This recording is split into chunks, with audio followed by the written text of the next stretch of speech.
Habitation, le calendrier des prochaines échéances pour la rénovation des logements et des interdictions de location.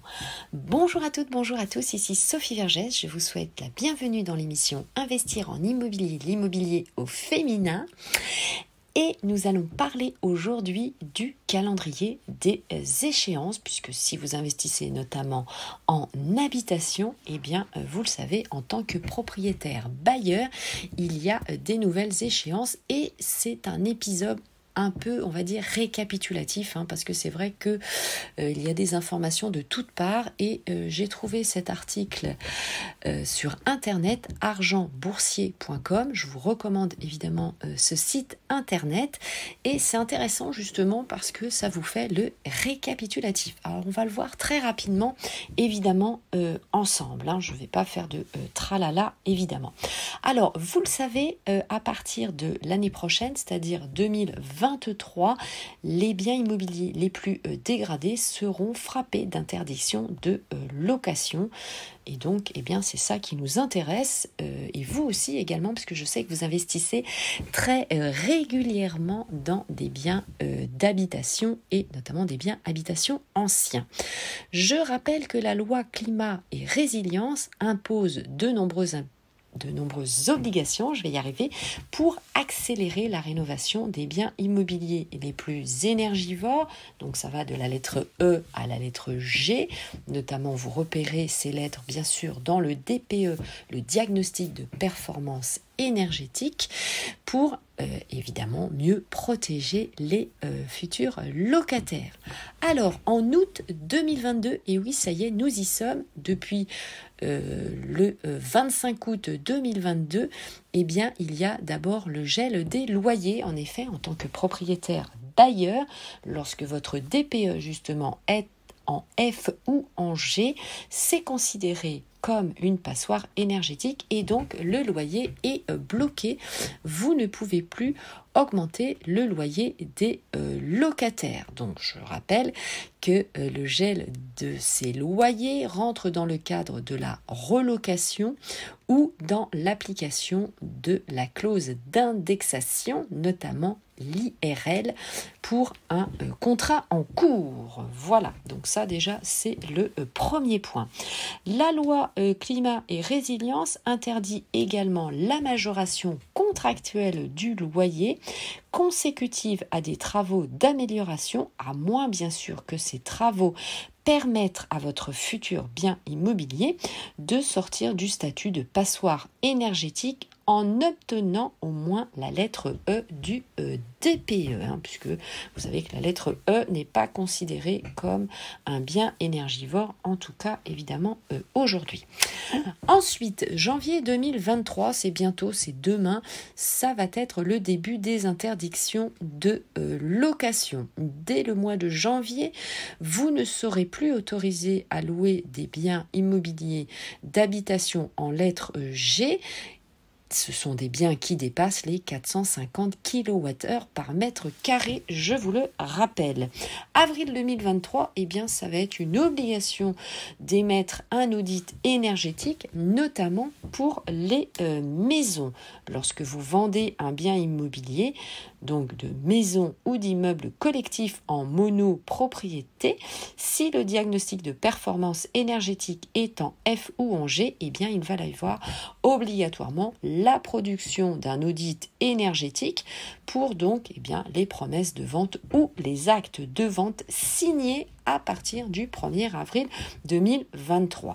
Ce document à produire sera à la charge bien sûr du vendeur et ça va déterminer notamment un plan de travaux d'amélioration de la performance énergétique avec l'estimation du coût des travaux. Ça, je vous en ai parlé bien sûr dans les épisodes précédents. Vous avez un épisode dédié à l'audit énergétique. Donc report, c'est le 1er avril 2023. C'est un passage obligé évidemment pour faciliter les rénovations globales. Pourquoi ça a été reporté ?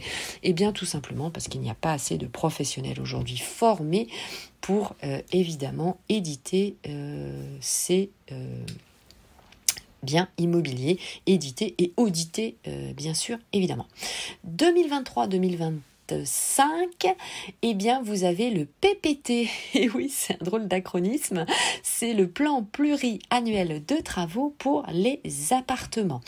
Les biens immobiliers en copropriété, donc les appartes en copro, ne seront pas concernés par cette obligation d'avoir un audit énergétique, mais les copropriétés devront soumettre au vote l'élaboration de ce PPT. Donc c'est le plan pluriannuel de travaux pour les immeubles de plus de 15 ans. Donc le but, c'est de provisionner bien sûr chaque année des fonds proportionnellement à une estimation des travaux de rénovation à réaliser dans les 10 prochaines années. Évidemment, pour ne pas créer de difficultés et pour ne pas demander tout l'argent d'un coup, évidemment. Alors, ce plan ne va pas se limiter qu'aux aspects énergétiques, vous vous en doutez bien sûr, c'est pour mieux anticiper, programmer et voter les travaux de rénovation, on va dire, en règle générale, portant, bien sûr, nous sommes sur les parties communes. Ce plan pluriannuel de travaux va rentrer en vigueur au 1er janvier 2023 pour les copropriétés de plus de 200 lots. Au 1er janvier 2024, ce sera les copropriétés de 51 à 200 lots et 2025, ce seront les petites copropriétés comprenant moins de 51 lots à usage de logement, bureau ou de commerce. Donc c'est pour ça que je vous disais en préambule, la date c'est de 2023 à 2025. Ensuite, je continue, janvier 2025, eh bien c'est la poursuite des interdictions de location, notamment pour les logements en G. Janvier 2028, c'est en F. Janvier 2034, c'est la lettre E. Et pour les lettres plus lointaines, qui ne sont pas tenables pour l'instant par certains professionnels de l'immobilier, en particulier pour les appartements en copropriété, vous le savez, soumis à des contraintes de travaux, eh bien, de vote de travaux, pour l'instant, c'est mis en stand-by. Très souvent, vous le savez mieux que personne, le gouvernement instaure des dates et ensuite fait ce qu'on appelle du rétro-pédalage. Voilà, ils reviennent en arrière.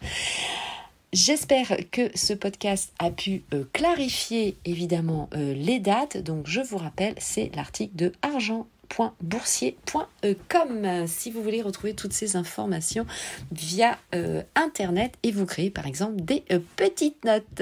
Et oui, moi-même je me crée de petites notes pour vous préparer les épisodes, pour vous préparer aussi les masterclass que je vous réalise sur Clubhouse par exemple ou les lives. Et puis c'est toujours plus pratique d'avoir en tête, parce qu'après il y a tellement d'informations, eh bien on oublie, c'est tout à fait humain et normal. Bien sûr, j'attends vos commentaires. Cela me fera très plaisir de vous entendre via les réseaux sociaux, que ce soit des commentaires écrits ou des messages vocaux. Évidemment, si vous avez d'autres sujets, allez, c'est pareil, je vous attends à vos commentaires. Bon investissement, portez-vous bien. À très vite et à tout de suite bien sûr dans le prochain épisode de cette émission Investir en immobilier, l'immobilier au féminin. Portez-vous bien, ciao, bye bye, je vous embrasse. Bisous.